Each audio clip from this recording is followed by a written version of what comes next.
Marquise Brown moved from the Ravens to the Cardinals, and I think the Cardinals had to known that something was up with DeAndre Hopkins because he got suspended for 6 games for PEDs.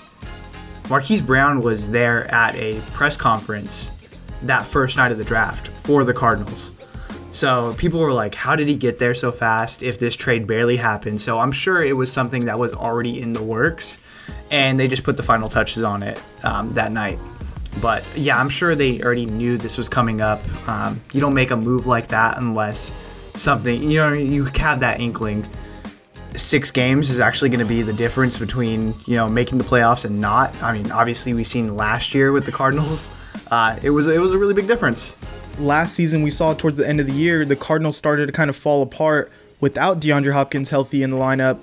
And yeah, Marquise Brown is going to be a solid addition to take kind of that Christian Kirk, a little bit of the D-Hop load. But he's going to be working into this offense, trying to get a handle on things. I don't think he's going to be like the lead dog in that wide receiver room right off the bat. So it could be the Cardinals falling behind in the NFC West a little bit to start off the season. Yeah, and you touched on it. The Cardinals are a different team at the beginning of the season than they are at the end of the season.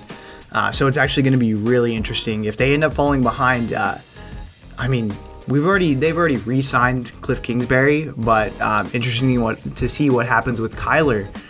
He might even hold out, so things are going to be interesting in Arizona. Yeah, in a contract year for Kyler Murray, they could be starting slow, and they're traditionally a team that ends slow, so it's just spelling out bad for him going into the next season.